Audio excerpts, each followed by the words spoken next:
साथियों जय हिंद। साथियों पीएमआर यानी प्री मैच्योर रिटायरीज को भी ओआरओपी यानी वन रैंक वन पेंशन मिलना शुरू। देखिए 2025 के अंदर एक जजमेंट आई थी जो हमारी दिल्ली की एएफटी की प्रिंसिपल बेंच है, उन्होंने एक फैसला सुनाया था और वो बहुत ही ऐतिहासिक फैसला था कि प्री मैच्योर रिटायरी है उनको भी ओआरओपी मिलेगी। और उसी के बेस पे काफी लोगों को उनके रिवाइज पीपीओ मिल गए थे और बहुत सारे कुछ लोग अभी भी पेंडिंग है। इसी के चलते हाल फिलहाल में एक और कोर्ट ने जजमेंट सुनाई है, जो हमारे एक आर्मी के जवान रिटायर्ड थे उनको पीएमआर नहीं मिली थी, पीएमआर रिटायरमेंट पे ओआरओपी नहीं मिली थी। उन्होंने भी ओआरओपी के लिए जब कोर्ट का दरवाजा खटखटाया तो उन्हें देने के लिए आदेश हो गए हैं। तो जैसा कि आप स्क्रीन पे देख रहे हैं, ये arm forces tribunal regional bench Lucknow का जजमेंट है। देखिए इसमें जो ए नंबर था 282/2025 और ये नोट करने की बात है कि ये जजमेंट आई है अभी 10-15 दिन पहले, यानी 22 मई 2026 को ये जजमेंट आई है। नायक लांस नायक श्याम किशोर कुमार, और कहाँ के रहने वाले थे? ये लखनऊ के रहने वाले हैं। ठीक है, प्रेजेंटली ये लखनऊ में रहने वाले हैं, लेकिन वैसे इनका परमानेंट एड्रेस मध्य प्रदेश का है, गुन्ना का। ठीक है, अभी आप देखिए इस एप्लीकेशन के अंदर, क्योंकि इस एप्लीकेशन को समझ के आपको आगे का पूरा मामला समझने वाला है कि ओआरओपी कैसे लागू है। Under section 14 of AFT act 2007 के तहत ही फॉलोइंग रिलीफ के लिए इन्होंने ओए डाली थी, यानी कि ओरिजिनल एप्लीकेशन डाली थी। इन्होंने क्या बोला था कि इन्हें ओआरओपी 1, 2, 3 इनको इस डेट से मिलनी चाहिए। ठीक है, और इनको जो डिले हुआ है उस डिले अमाउंट के ऊपर 12% का ब्याज मिलना चाहिए, और साथ में ही इनको 50,000 रुपए कॉस्ट ऑफ लिटिगेशन आल्सो भी मिलनी चाहिए। जो केस डालने में जो इनका खर्चा आया है 50,000 वो मिलना चाहिए। तो इन सबको देखें उससे पहले आप ये जान लो कि इसके अंदर क्या है, इसका बैकग्राउंड क्या है। बैकग्राउंड ये है कि ये सर्विस नंबर दिया हुआ है, लांस नायक है, एक्स लांस नायक श्याम किशोर कुमार जी है। वो आर्मी के अंदर कब भर्ती हुए थे? 12 अगस्त 1999 में भर्ती हुए थे। और during the course of service, उनकी जो सर्विस थी उसके दौरान वो क्या हुआ, उनको डिसेबिलिटी हो गया पीवाईडी L4 L5, यानी कि बैकबोन के अंदर जो लोअर बैकबोन होते हैं वहां पे डिस्क प्रॉब्लम हुआ इनको, और कोर्ट ऑफ इंक्वायरी हुई, उसके अंदर इनकी डिसेबिलिटी को अट्रीब्यूटेबल टू मिलिट्री सर्विस पाया गया। इनके बाद उन्होंने 31 अक्टूबर 2015 को ऑन रिक्वेस्ट के ऊपर रिटायरमेंट ले लिया। इनकी डिसेबिलिटी है 50% फॉर लाइफ आंकी गई। ठीक है, इन्होंने 26 सितंबर 2024 को एप्लीकेशन डाली कि भैया मेरे को आरओपी देनी चाहिए। ठीक है, इनको आरओपी नहीं मिली थी तो इन्होंने एप्लीकेशन डाली। अभी देखिए आगे, अभी क्या है कि जब इनके जो इनके तरफ से वकील था उन्होंने बताया कि इन्हें एमएसीपी तो हवलदार की मिल गई थी, बट बेनिफिट ऑफ ओआरओपी इनको अभी तक नहीं मिला था।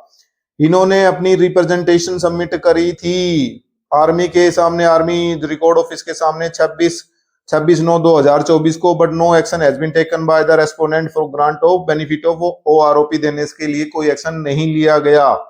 इन्हें ओआरओपी 1, 2, 3 कोई भी नहीं मिली थी। ठीक है, आगे देखिए इसके बाद क्या हुआ कि इनको क्या रेस्पोंडेंट यानी कि आर्मी रिकॉर्ड ऑफिस से इनको जवाब मिला कि भैया department of ex serviceman welfare का जो लेटर है 7/11/2015 का, उसमें लिखा हुआ कि जो ऑन रिक्वेस्ट जाएगा ना उसको क्या नहीं मिलेगा, ओआरओपी का बेनिफिट नहीं मिलेगा। ये लेटर मैं दिखाऊंगा आपको।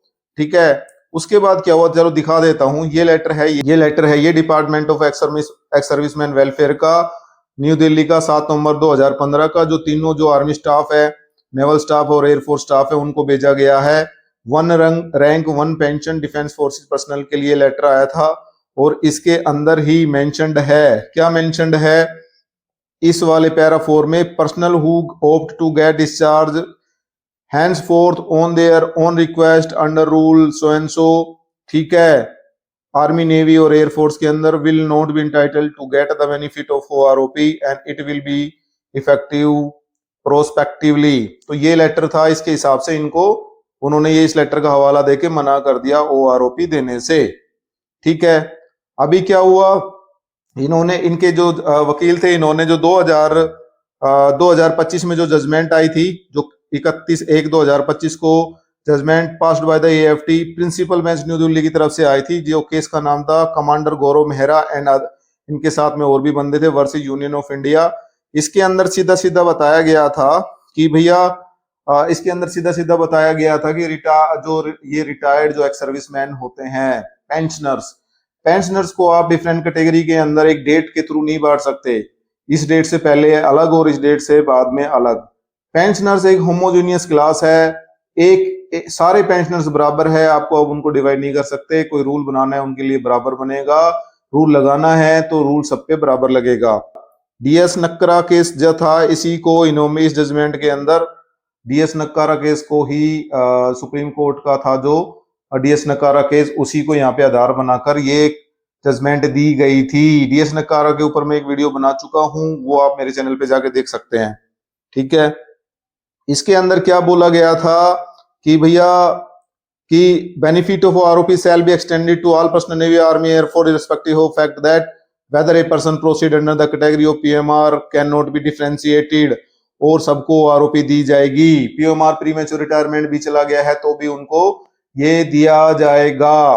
अभी आपको मैं वो जो केस हुआ था Gaurav Mehra versus union of India, उनकी हाईलाइट दिखा देता हूं। आपने इस जजमेंट से तो ये देख लिया कि अभी मई के अंदर भी वो आरओपी मिला है। अब इसका मतलब वो आरओपी सबको लागू है। जो गौरव मेहरा जो थे ना, commander Gaurav Mehra retired and 113 others, इनके साथ में 113 लोग और थे, टोटल 114 लोग थे। इन्होंने केस डाला था union of India arm forces principal bank New Delhi में। ओए नंबर थी 313/2022। ठीक है, और 31 जनवरी 2025 को इसका रिजल्ट आया। बैकग्राउंड क्या था, मिनिस्ट्री ऑफ डिफेंस ने एक लेटर निकाला था 7 नवंबर 2015 को, जो लेटर मैंने आपको दिखा दिया है। उसकी पैरा 4 के अंदर क्या लिखा हुआ था कि पीएमआर जो प्री मैच्योर रिटायर्डी है उनको आरओपी नहीं मिलेगा, ये मुद्दा था। उसके बाद पीएमआर पेंशनर आर्ग्यूड दैट, इन्होंने जब केस डाला तो आर्गुमेंट के अंदर क्या बोला गया कि डिनाइल ऑफ ओआरओपी को मना करना पीएमआर होने के स्टेटस की वजह से ये एक डिस्क्रिमिनेटरी और violation of article 14 and 16 of constitution है। संविधान का जो आर्टिकल 14 और 16 समानता का अधिकार है, उसके तहत ये डिस्क्रिमिनेटरी है। ठीक है, ये वहां पे बोला गया। देखिए की फाइंडिंग्स ऑफ एएफटी का जो ये जजमेंट था 31 जनवरी 2025 का, ठीक है, इसकी की फाइंडिंग क्या क्या थी, इससे मेन बिंदु क्या क्या निकले। देखो, सबसे पहले निकला कि पेंशनर्स फॉर्म एक कॉमन कैटेगरी, पेंशनर एक कॉमन कैटेगरी है, ये अलग अलग नहीं है। ठीक है, सब पेंशनर समान है। उसके बाद pre matured retired pensioner who qualify वो pensioner also include in this general category. अगर कोई पीएमआर जाता है बट उसे पेंशन मिल रही तो वो भी एक पेंशनर ही माना जाएगा, उसको आप अलग नहीं कर सकते। दूसरा, a vested pension related right can not be taken away merely because the individual sought premature retirement. तो पेंशन रिलेटेड कोई भी राइट है वो इसलिए उससे हटाया नहीं जा सकता कि वो प्रीमेच्योर हो गया था रिटायर्ड, लेकिन वो पेंशनर है तो पेंशनर है। Denying OROP to premature creates a unconstitutional classifications.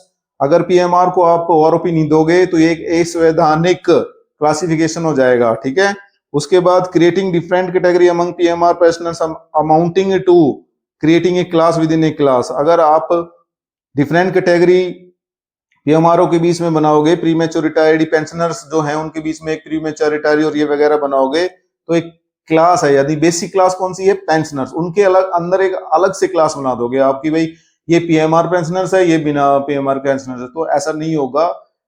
Pensioners is a homogeneous class, इसके अंदर कोई आप डिवीजन नहीं कर सकते, ये सब सेम है पेंशनर्स। उसके बाद आता है such discrimination violate article 14 and 16 of the constitution.